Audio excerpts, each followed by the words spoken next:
Hi, I'm George, the Weather Dad, and if you want a white Christmas, I have some bad news for you for the most part, especially those of us right here in the Ohio Valley. It's going to be wet enough, but unfortunately, I don't think it's going to be cold enough. But there is snow in the forecast here for us here in the Midwest. We're going to take a look at our Friday temperatures, and it's certainly cold. Take a look at the big dip there in the cold temperatures, just draining right out of central Canada and the Arctic. Very cold up to the north.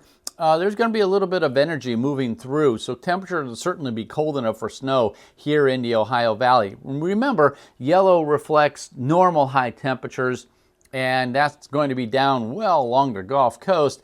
Normal high temperatures for us right here in the Ohio Valley, basically lower 40s for the afternoon highs, and then the nighttime lows will be in the lower to middle to upper 20s for the nighttime lows. So it is certainly going to be cold enough for some snow, and there will be a bit of energy. I'll show you that here in a minute. That's on our Friday. Cold temperature sticks around on Saturday as well, even stretching down into the state of Florida and getting a little bit of a chill there on Saturday. Sunday still pretty cold and chilly across most of the eastern half of the country. Any place where it's warm is going to be portions of Texas and New Mexico, maybe even Southern California for that matter.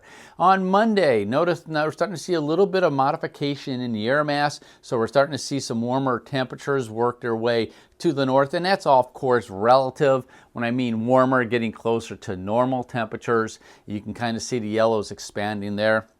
Now, Christmas Eve, notice what happens here. This warm air starts bulging its way up towards the north, so we're going to be high, seeing temperatures in the upper 30s to maybe lower 40s. And to get snow, we need temperatures about mid-30s and lower. Yes, it can snow if temperatures slightly above freezing, but that's another whole discussion for another day. But notice temperatures still pretty cold here on Christmas Eve. And then by Christmas itself, notice the northern progression of some milder temperatures, and if we get any precipitation, and I think we will, it's probably going to fall in the form of liquid. Now, there will be some snow potentially up in the Great Lakes and up in New England, but not looking good for us here in the Ohio Valley.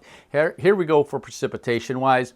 There's that snow I talked about here on Friday. Great Lakes down even as far south as the Tennessee Valley. You could be seeing some snow for you there. Got a little bit of energy up in the northern plains and again approaching the Pacific Northwest. And there's going to be some snow heading up into New England as well. That's Friday. Here comes Saturday. Dries out. Snow moves up into New England. You can see most of the country dry, with the exception of the West Coast. Mid-California and northward, you're going to see some precipitation there on Saturday. Sunday, pretty quiet across most of the area. Nice little system there developing up in the high plains. Could see some snow with that.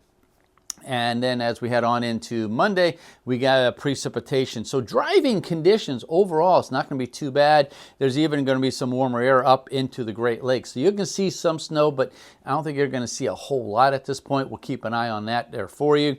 And as we head on into Christmas Eve, notice that system dropping down, and I think most of this will be in the form of liquid, except for the northeast. Looks like you will getting some snow there, and of course the higher elevations of the Rockies, you'll be seeing some as well. And then here on Christmas Day itself, more precipitation working its way in, but once again, temperatures are modifying here in the Midwest and especially down around the Gulf Coast. So this looks like it's all going to be rain. There will be some snow in the Rockies, another big system approaching the Pacific Northwest. So the bottom line is traveling conditions overall won't be too bad over the next 5 to 6 days. Now after that, there may be something coming in closer to New Year's. We'll keep an eye on that. But if you're going to be driving, make sure you take it easy over the next couple of days. I'm George, the Weather Dad.